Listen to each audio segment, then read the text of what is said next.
Bismillahirrahmanirrahim. Iman dan hati bagian 2. Adapun iman itu terdiri daripada 5 huruf. Alif, ya, mim, alif, dan nun. Sesungguhnya alif pertama di dalam perkataan iman itu adalah diisyaratkan kepada diri batin.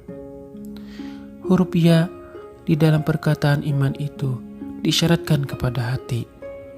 Huruf mim di dalam perkataan iman itu diisyaratkan kepada mata hati.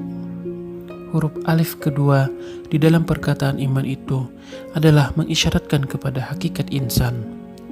Dan huruf nun di dalam perkataan iman itu adalah mengisyaratkan pula kepada cahaya mata hati. Jadi, dapatlah disimpulkan bahwa perkataan iman itu akan membincangkan 5 perkara yang mempunyai kaitan rapat di antara satu dengan yang lainnya.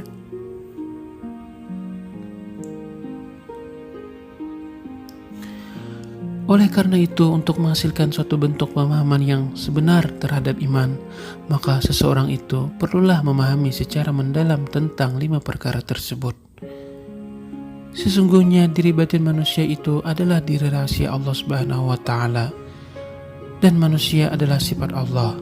Nama manusia itu adalah nama Allah, dan kelakuan manusia itu adalah kelakuan Allah juga. Sesungguhnya tiada kelakuan manusia pada manusia kecuali kelakuan Allah juga. Manusia datang dari alam ghaib dan harus kembali ke alam ghaib. Dan zahirnya diri manusia itu adalah sekadar untuk menyatakan sifat Allah Subhanahu wa Ta'ala. Karena Allah Tuhan semesta alam menyatakan dirinya dengan sifatnya, dan memuji dirinya dengan namanya, dan memuji sifatnya dengan af'alnya. Sesungguhnya diri manusia itu dari diri yang satu dan kembali pada yang satu apabila sifat dapat menyatakan zat. Dan sesungguhnya sifat yang dapat menyatakan zat itulah dinamakan mati. Pendek kata, manusia datang dari zat, maka hendaklah kembali menjadi zat.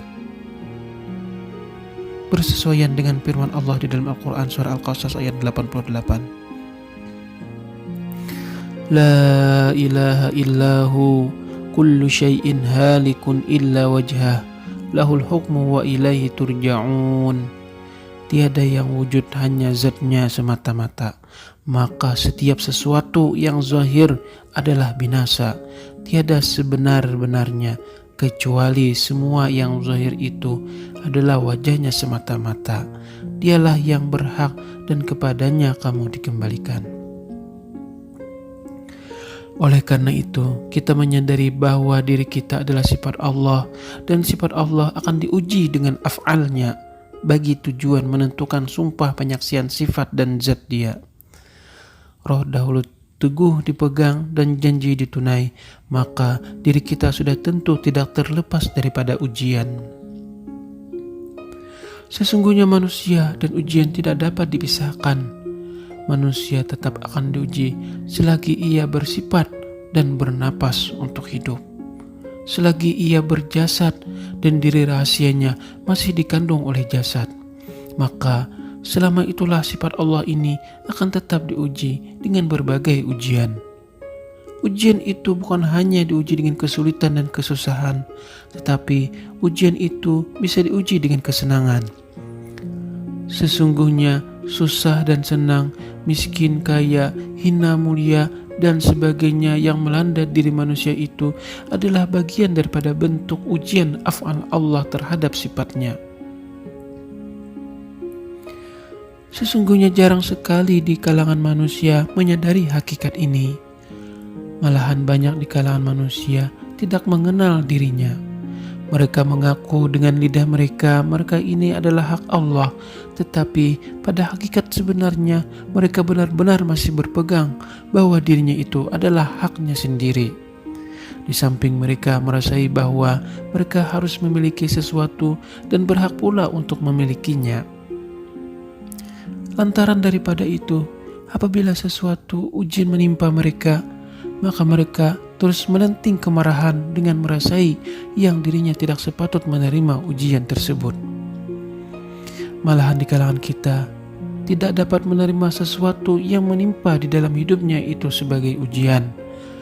Malahan kebanyakan manusia menganggap kesenangan itulah sebagai suatu nikmat dan sesungguhnya susah, hina, dan seumpama sebagai suatu bala.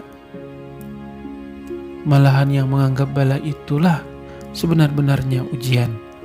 Akan tetapi, tidaklah pula terbit di hatinya bahwa kesenangan itu juga adalah merupakan suatu ujian yang perlu diawasi supaya tidak timbul sifat syirik pada dirinya. Kebanyakan daripada manusia dapat melebarkan senyumnya ketika ia dikaruniai kesenangan. Tetapi kenapa pula kebanyakan manusia tidak dapat mengukir senyuman di dalam menghadapi apa yang dianggapnya susah? Sepatutnya jika manusia tersebut bisa senyum lebar di masa senang, maka sebaliknya haruslah manusia tersebut bisa pula tersenyum simpul di masa susah. Sesungguhnya itulah akibat tidak mengenal hakikat diri sendiri, dari mana dia datang dan kemana pula dirinya harus dikembalikan. Kelahiran manusia di dunia ini adalah untuk mengenal dirinya dan mengenal Tuhannya. Kelahirannya dengan penuh kesucian diselubungi pula dengan hijab-hijab nafsu yang menjadi penghalang bagi manusia untuk terhubung dengan diri empunya diri Tuhan semesta alam. Terima kasih, semoga bermanfaat.